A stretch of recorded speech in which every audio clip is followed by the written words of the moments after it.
Hi, Brian. What's up, dude? Dude, I've had a day. Well, I can imagine. I have had a day. I'm happy that you're here.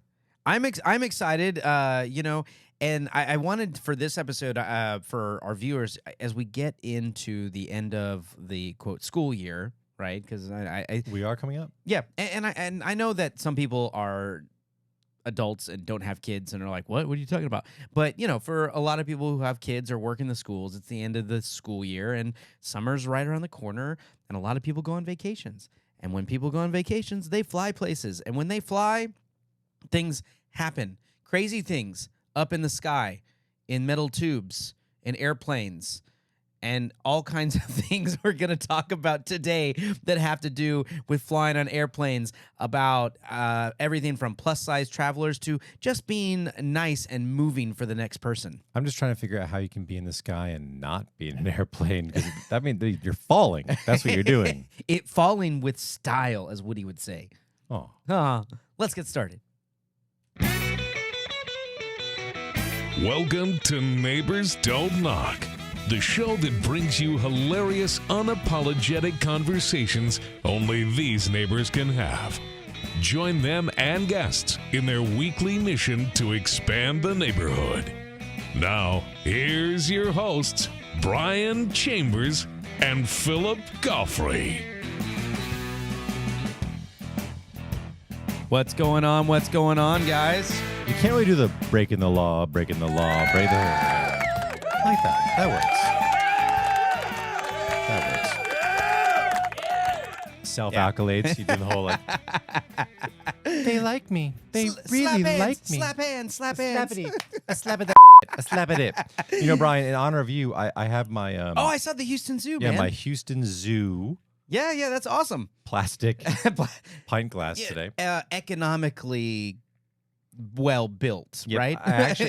And in defense of the zoo, eco-friendly, I should say. Indeed, in the defense of the zoo, it's actually biodegradable plastic. So well done there. Good job. If it winds up in a landfill, it will break down and become future food of the earth for some animal to eat and crap out later. But for me, it's a triple gin and tonic. So cheers. Oh yeah, cheers. All right, man. Yeah, absolutely. I like your brown, by the way. Thank you. I know. I needed one today. I did need one today. It is one of those days. This season we've been very, very careful not to overindulge on the show, but today it feels right. It does. It does feel right. But welcome, you guys. If this is your first time, your 100th time, whatever, welcome to Neighbors Don't Knock. Hi. What's going on? You are going to spend some time with yours truly's, some of the greatest neighbors you will ever meet. Yours truly's. That's all I could get out. That was fantastic. Yours truly's over here. Hey. Yeah. Welcome to Fast and the Furious Part 11 with yours truly's with family. Yeah. Family. I like that. But we are going to talk about some of the craziest stuff. There's been a viral video going around on TikTok that is talking about plane travel for plus-size people, and it's actually sparked a lot of conversation, and I was quite interested to talk with you about it. Yeah, it's a lot of conversation, a lot of controversy, and when Brian first brought this to my attention, the number one thing that popped out in my head is a disclaimer. Can you believe it? Me, a disclaimer.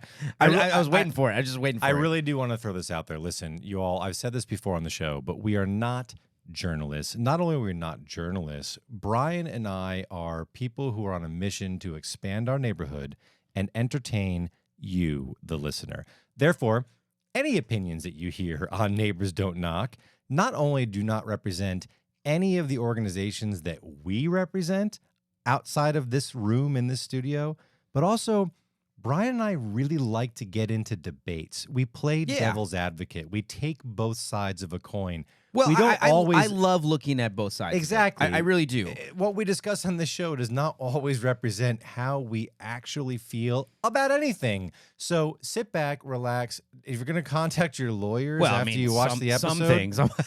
Some things. But take a chill There's some pill. things that get me fired up. Indeed. And I leave it to you to try to figure out what's real and what's not. But in all honesty. The new drinking game of Neighbors Don't Knock. That'd be a great one. Like what's real and what's not. Yeah. Did he mean it? Yeah, I don't know.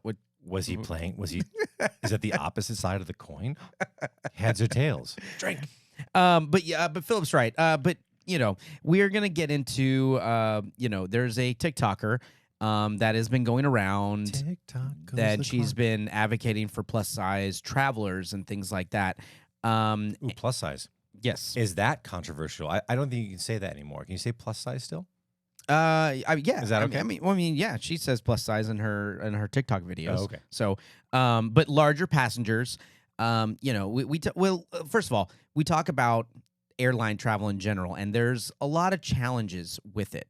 But this is one thing, and there's takeoff and landing. For Philip. It's like everything's a challenge for Ask you. any pilot. It's not exactly a potato chip, okay? This is challenging stuff. But anyway, I mean, after the miracle of flight, yes, please tell us, Brian, what is challenging about miracle flight?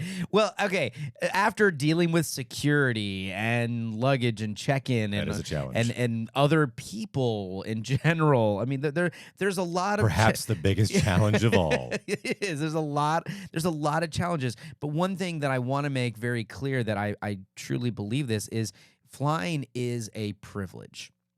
I mean, I agree. It really is. It doesn't just. It's something that's very amazing, and that the fact that we can get across continents, in a matter of hours, a couple of hours, I guess. That's not your God-given right? Yeah, Just like, I woke up today, I'm in New York, and I went to bed in London. That's not your given right as a human being? Oh, shocker. And so that's what I just want to put that out there. Flying is a privilege. And the fact that we've seen so many disgruntled passengers. Now, I'm not saying that everyone doesn't have all the cases don't have a right to be disgruntled. Yes, we all get irritated. I mean, we get irritated in traffic on the roads, let alone the sky. But there's a big difference, It's true. between the two. And there's a big difference between you and me and Mike Tyson, because you and I, we can throw a punch on an airplane but get arrested, and Mike Tyson can beat somebody up on an airplane and just say he started it. Yeah, okay, since you brought it up. He started it. But with him. I thought he was supposed to be all zen now and that everything. drunk little cracker. Yeah, I pummeled him. He started it. I thought just maybe it was the tattoo. It just took the zen back out of him, But yeah, Why? that goes to the What? level of famous that Mike Tyson is. Yeah, he can throw a punch on an Literally airplane. can throw a punch on an airplane, And they don't land. Nothing They don't land. happens to Seriously. him. We're going to continue to our planned destination. Mr. Titan, can you please take your seat? We have a complimentary beverage coming to your row. They probably asked him to sign the ice pack. Could you put? Just sign it right there. Dude, he was like, I was punched. I know this is way digressing, but I will say that dude that was getting pummeled by Mike Tyson on that plane last year. He's got a story for life. Not only that, you got to have respect for him, because he's like, dude, what the he hit me. He's like, he gets hits again, and he just keeps coming back. Oh, he took more than one. Yeah, he keeps coming back. And he's like, I didn't realize he took more than one. I thought it was a one shot thing. He's like, man, why you hit me? I thought we were cool. Mike, you're getting a little old if you can't take him out in one punch now. I mean, if you're having to rock a couple punches at him, it might be time to hit the gym again. Right. And Mr. Tyson, if you would like Brian's home address, I'll be happy to provide that. Shoot me a private message. And just please don't come to the studio, please. I'm scared to death of that man. Are you kidding me? I got a lot of love for Mike. Now, do I think he was right to do that? Absolutely not. And I bet you anything, I don't know. The guy started it. Well, regardless, knowing who I that told him is. twice. Knowing who he is, dude. Come on. But anyway, we're not going to get into Mike Tyson. But we did have a great episode about Mike Tyson back in season 1. You guys can go check that out. That was on Mike's big comeback a couple years ago. But yes, so it is a privilege to travel and fly. And that just because that it is very accessible to fly places does not mean that, it's just I should get whatever I want, or something goes wrong, it didn't work out the way it was supposed to, so I have every right to claim whatever, okay? And so that's I want to put out there before we get into this. But it has been an issue for a long time of plus size travelers not being comfortable or having a lot of issues with air travel. And Indeed. I mean, it really has. I mean, we've experienced traveling, because we've talked about it. We've experienced traveling next to somebody who was plus size, and it was an uncomfortable experience because you're not trying to be rude to that person, but you're uncomfortable, they're uncomfortable. It's not a great situation. And this has been going around for a while. Do you think this is a bigger issue than we have, that we've just kind of ignored and now it's just coming back up again? I think that the problem is that as airlines have continued to cut costs and try to increase margin, and airline seats have gotten smaller and smaller and smaller, the problem of bigger people trying to be in what's already a cramped seat for what the airline considers an acceptable average size person has become a bigger and bigger issue. We all know that airline seats have gotten legitimately smaller and smaller. They're cramming more people onto the same size aircraft every single, iteration of that craft. With every major retrofit of an aircraft, the airlines have found a way to fit more people into the same space. And they do that by making the seats smaller. They do. That's what they do. They make them less comfortable. They make your leg room reduce. They make your arm space reduce and your waist size reduced. So I think what most airlines now consider acceptable is basically a 22-inch. It's 17 across the seat, I think. 17 across the street, but it's 22-inch, like with the seatbelt bulge. Oh, okay, right? okay. From armrest to armrest kind of deal. And honestly, that's not a lot of space. I mean, no, I it's think that not. The average American is going to have a problem with that. So okay. Of course, then people that are bigger or larger, I saw a term that's floating around Europe now, the big one, and we say plus size here in the U.S. I think in Europe it's people of size is what they've decided is the okay term. Okay. Well, and I think that's why this video or TikTok video has gone and blown up, and people are just kind of taking action with it. And more kudos to her. I mean, she is an influencer. So hang on. So that is the meat of this episode. The meat of the episode is a TikTok influencer put out a video recently that Brian came across, brought to my attention, and we decided, and we should talk about this. Exactly, and it has to do with what we're talking about right now. But she said some very interesting things, and let's check it out. And can we watch it? Yeah, let's check it out, and I just want to hear your thoughts on it. So you want to hear my hot take on plus size travel and why I think every plus size traveler should get a free second and even third seat on an airplane? Then you better keep watching and sign my petition to make some real change. Let's just state facts. Plus size travelers need more space. And many people agree that plane seats are too small, even for the average size person. As a plus size traveler myself, I know how uncomfortable and unsafe it can be to squeeze into a tiny airplane seat. We are not asking for special treatment or luxury accommodations. We simply want enough space to travel comfortably and safely without fear of being discriminated against because of our size. It's truly that simple. If you agree that every traveler deserves to fly comfortably and without fear of discrimination, then go ahead and please sign my petition and share it with everybody that you know. Let's work together to make air travel more inclusive and accommodating for everyone. Wow. Okay, so I have a few issues with this, actually. Yeah, you start. Yeah, I mean, the biggest issue is the fact that she's asking for 2 and 3 free seats. 2 or 3. 2 or 3. It's vague. Yeah, it was very vague. It's like, you should automatically give us 2 or 3 just because that depends if it's like Airbus or Boeing. Yeah, it's just like, very vague. Because of who I am or because of my size, I automatically get 2 or 3 seats. I mean, that's not really how things work. You can say, because I'm short, I'm not able to get 2 or 3 seats because I'm bigger or something like that. Or because you're tall, you should automatically get 2 extra seats for free.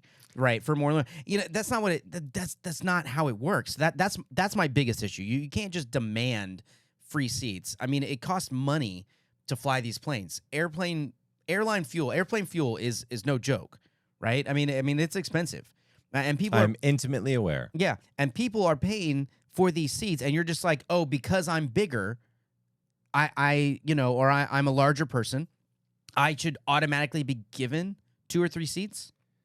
I mean, it's and this is the biggest part about that is it sounds like she's demanding it. Right. And that's where I have a bigger issue with it. Now, the other thing is I think it's great that she's bringing awareness because she did state some things that it is uncomfortable. And unsafe. And yeah, and unsafe. But at the same time, this is the tricky balance about that. I understand if you need to travel by plane, that's fine. But if you may have to, just because of your condition, there are people with health conditions that can't fly. It's like when a woman is pregnant after a certain amount, they recommend you not fly because it's a health risk. So if there are issues that are causing you unable to fly, you have to find other modes of transportation: train, car, bus, whatever it might be. I stated earlier, flying is a privilege, and the fact that she's just demanding that, everybody you have to be inclusive to everyone. Now, I believe in people being inclusive or not discriminating. At least I'm gonna say it's very hard to be inclusive to everyone all the time. It just really is, and so that's where my issues kind of lie with this. I think it's great that she's bringing awareness to it. I think as a safety concern, when you have people that are larger on airplanes, like we talked about, the seats are small. They're uncomfortable even for regular sized people or smaller people, or of average size, right? For that fit in those seats, it is uncomfortable. But it just sounds like she's really just demanding that the airlines just compensate her because of who she is. Yeah. So there's some weird bits to this, right? Let's break it down a little bit. So you're talking about air travel being a privilege, and in this country, that's 100% true. For the most part, our airlines are privately owned, and though they do have some government subsidies, they really just answer to government oversight, and that is that they are operating safely and not grossly infringing on people's basic rights, right? In other countries, it works a little bit differently, right? Yeah. Some countries are wholly, like their airlines are wholly owned by the government. Some countries it's a hybrid, obviously. So let's just look at the U.S. and we'll take a little bit of Europe into this for now. Yeah. Okay. So as far as I understand it, and all of you people that are involved in airlines and pilots out there and people that work for airlines, you can correct me if I'm wrong, but as far as I understand it, most airlines require that somebody of abnormal size buys an extra seat if they can't fit. Well, and that's what I'm saying. You can buy an extra seat. Like if you can. Right. The one thing that I do think that that's great that she's doing is just the safety concern. Like I do think that that's always an important thing, a safety concern. You have, but again, you're taking up more space. We talked about this earlier. When you take up more space and you buy another seat, that's fine. You bought another seat, that works. It's kind of like bringing on extra luggage. If you bring on extra luggage, you're only allowed a certain amount of carry-ons, right? And your luggage that you check, you have to pay if it's over a certain weight limit. And at one point, there's stuff that they will have to put on other flights because you can't. I mean, I know you have a fear with planes, but Guilty. But the more weight you put on the plane, it obviously makes it more challenging. I mean, there's a reason there's weight limits, right? I mean, you can't just put as much weight on a plane as possible, as humanly possible, right? I mean, it does mess with stuff. I'm not a pilot. I'm not an aviation expert. I feel like if you add enough weight, it's gonna change how that plane flies. Sure, there is. I'm not saying one large person is going to do that, but I'm saying like everything adds up. Yeah, there is that calculation for sure, but to your latter point, it's not about the one large person, right? It's not about the 10 large people. It's not about the 50 large people. So somebody that is plus size is saying, you can't discriminate against me for being plus size as a private company, and you need to give me access to something more comfortable for me to accommodate me. Yeah, they don't. Well, but They don't. As a private company, they don't. well, I'm not saying that they're We could they're right by saying that, but they right. but So they so don't. so we could argue that there is precedence from a federal standpoint, and even on the state level here in the U.S., of organizations on the governmental level stepping in and creating rules to accommodate people who are otherwise discriminated against. The problem is that it almost exclusively has to do with disabilities, right? So we can take wheelchair access as an example. Every restaurant, every office building, every airline, every public bus, every train, every public boat, right? You have to provide access for somebody who is mobily challenged, right? You have to provide wheelchair access, let's say. So you're saying that that airlines should provide? Well, here's the problem, though. I would argue that this particular influencer with her TikTok feed would tell you that being plus size is not a disability, right? It's just something that you have to accept and recognize as a fact. The plus size people, That's who I am. exist. It's who I am, right? You need to see me, but wants special treatment as if it's a disability, and you can't have it both ways. Yeah, Now, and again, this is where that disclaimer comes in. I'm not saying that we here at Neighbors Don't Knock believe that it's everyone's choice to be plus size, to be obese, to be overweight, whatever. I completely understand that there are circumstances out of everyone's control with this.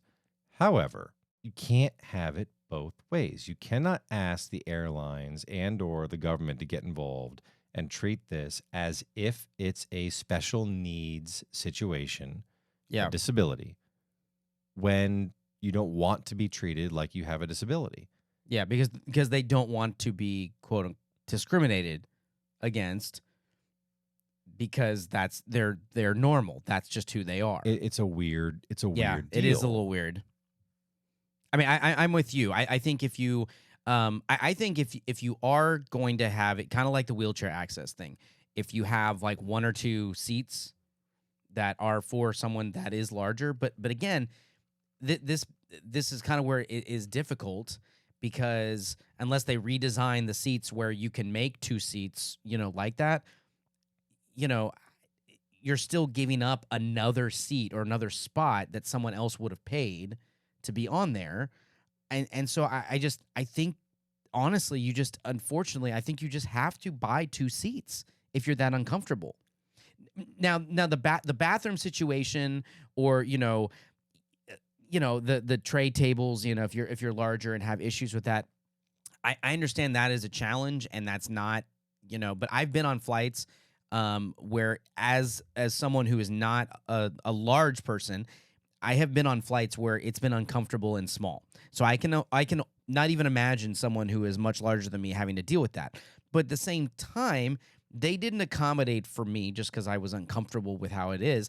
I chose to fly that route, and I chose an economic, airline ticket, and a smaller airline that was. I made that choice. I actually made that choice, and I think that's what it unfortunately is going to have to come down to.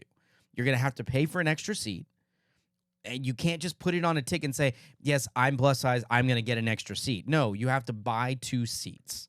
I just think that's how it is. That's how it's going to have to be. Now, I don't think you should be discriminated against because you're a larger person.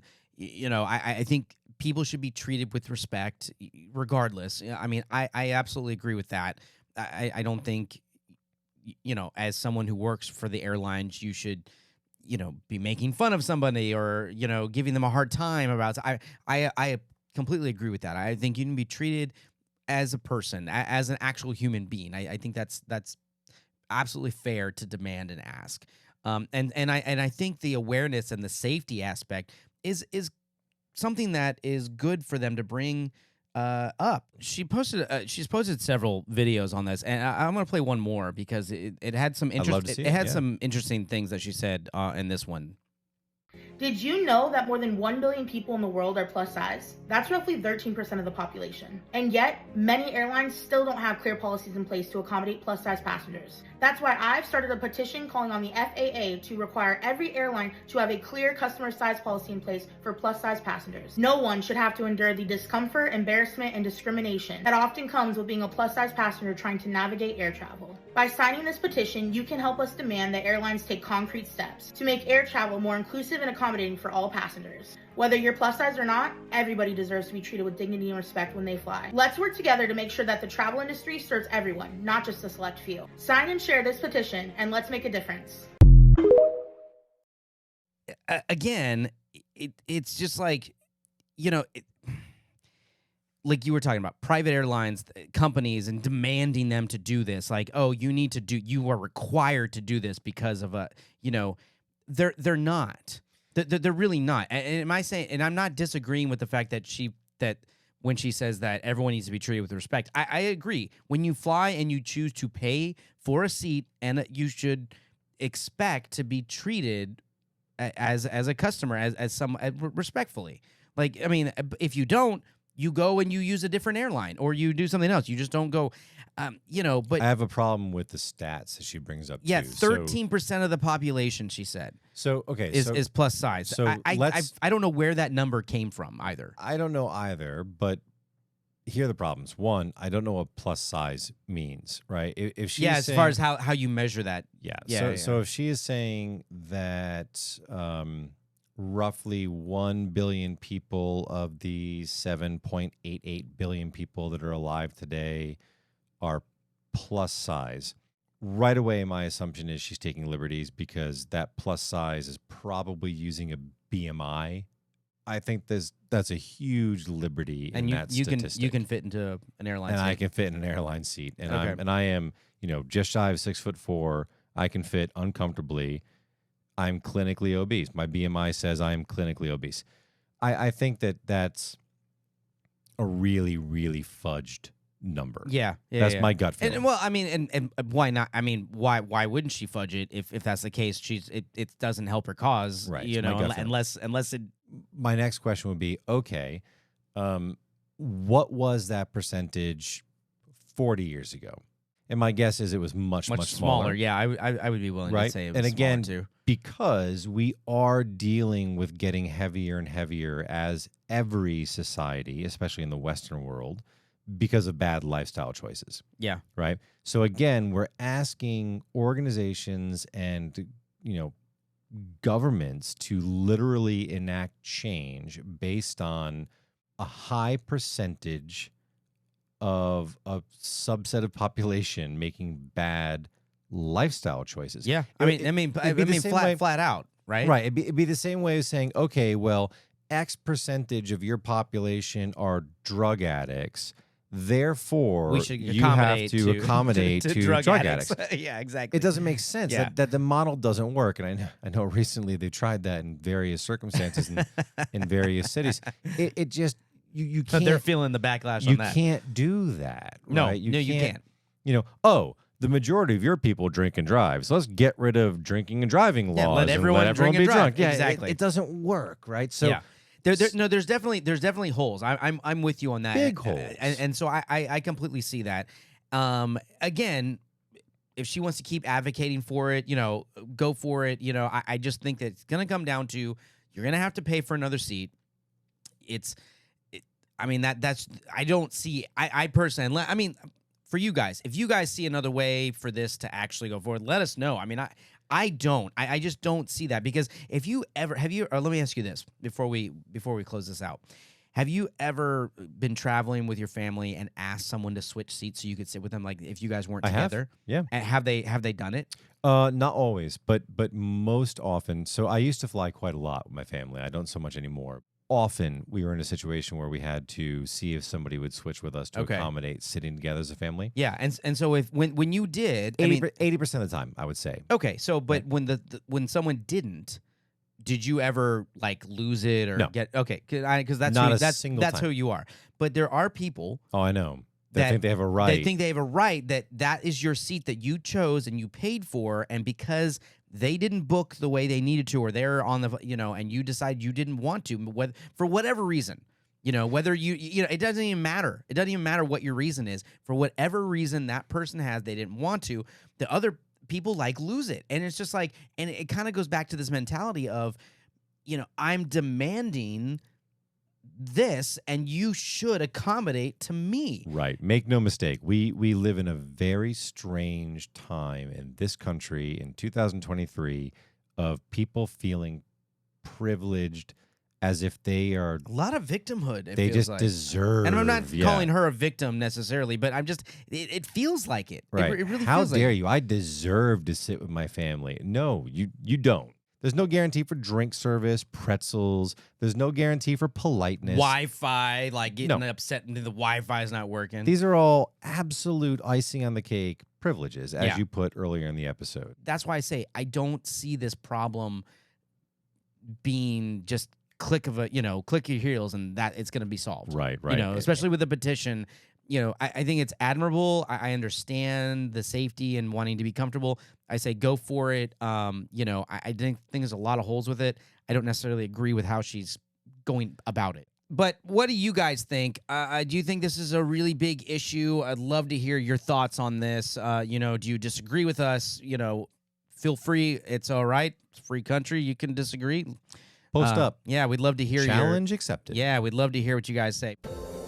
Neighbors Don't Knock is produced by C&G Communications. C&G specializes in small batch voiceover and video production for commercial media, podcasting, radio, and more. Combining years of experience in podcasting, acting, and sales, C&G offers big media products at small business prices. That's right. To learn more, visit their Facebook page or email them directly at admin@cngcommunications.com.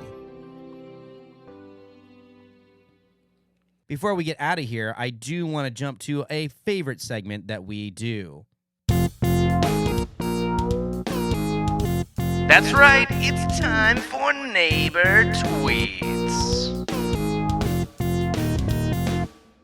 All right, it's part of the show where we go and scour Twitter and find the good, the bad, the ridiculous of what you neighbors are posting. This week I actually want to see if you guys think Philip, if you think which tweet is the more neighborly, which one's the bad neighbor, which one's the good neighbor based on I get to these. vote? Yeah, I think you get to vote. Wait, more neighborly or bad neighbor? Good. Oh, bad. But which one's bad neighbor, good neighbor? Which would you say? Nice. Yeah. Nice. All right. So the first one says, sometimes I think the devil invented dogs just to give antisocial assholes a means of getting away with being bad neighbors at all hours of the night. Quote, I can't be loud at 3 a.m. I'll show you. I'll put my dog outside. He'll do it for me. End quote. That's the first one. Yeah. Let that stew for just a moment. Okay. Our second tweet. Let it Oh. stew. Our second tweet comes from Dr. Rebecca Gibson, and she says, would like to absolutely commend my bad neighbor for making me the neighborhood witch just so I can demonstrate my actions, how perfectly sane and normal I am. A+, best possible use of all of our time.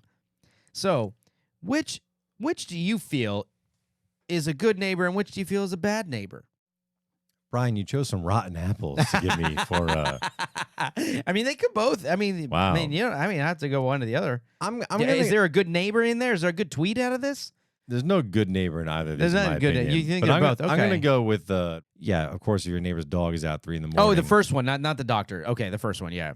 So you think Toysel, I believe, at Toysel Sabe, I'm some of these Twitter names, man. But yeah, she was. I can't be loud at 3 a.m. I'll show you up with my dog outside. Yeah, like obviously that's the passive aggressiveness. I mean, it's so funny because a lot of these tweets we find that they're very passive aggressive. Like a lot of the you think they're on Twitter? I mean, Isn't it the foundation of the platform? I have a voice. I have a voice. Listen to me. Well played, sir. Tweet. Well played. Yeah. It's like, I thought that was the whole purpose.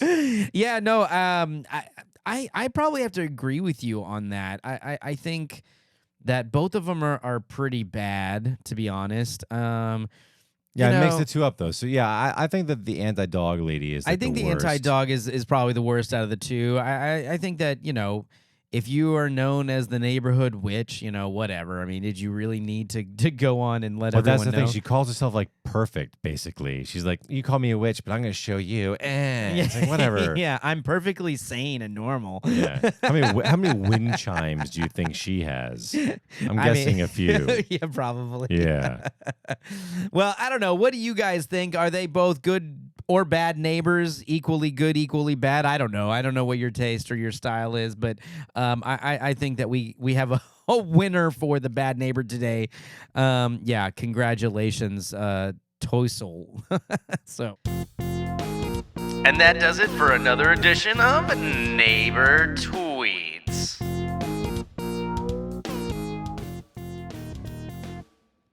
All right. Well, I think we've exhausted this one a little bit to the point where I'm ready to go and get off the mic and hang out a little bit more, maybe. I don't know. I hear you, Brian. Thanks for bringing up a controversial and difficult topic. I always appreciate talking about this stuff with you. It is interesting, and there's no good answer. No, there really isn't. I mean, you always want to feel like you're being respectful to both sides, but I don't know. I don't think there's a winner in this. I think it's lifestyle stuff. I don't know. We left it up to our audience. I'd be curious to hear what they say. Indeed. And if Bill Burr happens to be in the audience, I think particularly I'd like your thoughts on this one. Oh, I would love to hear. I'd like to hear Bill Burr talk about this TikTok influencer's video. Bill, if you happen to catch the Neighbors Don't Knock, man, we'd love to have you on. I really love hearing your perspective. I'd be very curious as well.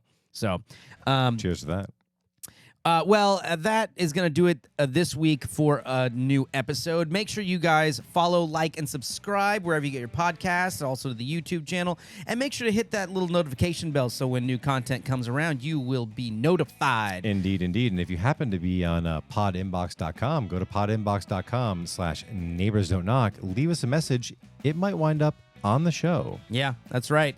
All right, guys, we drop new episodes every Friday, so we'll catch you next week. Peace! Out.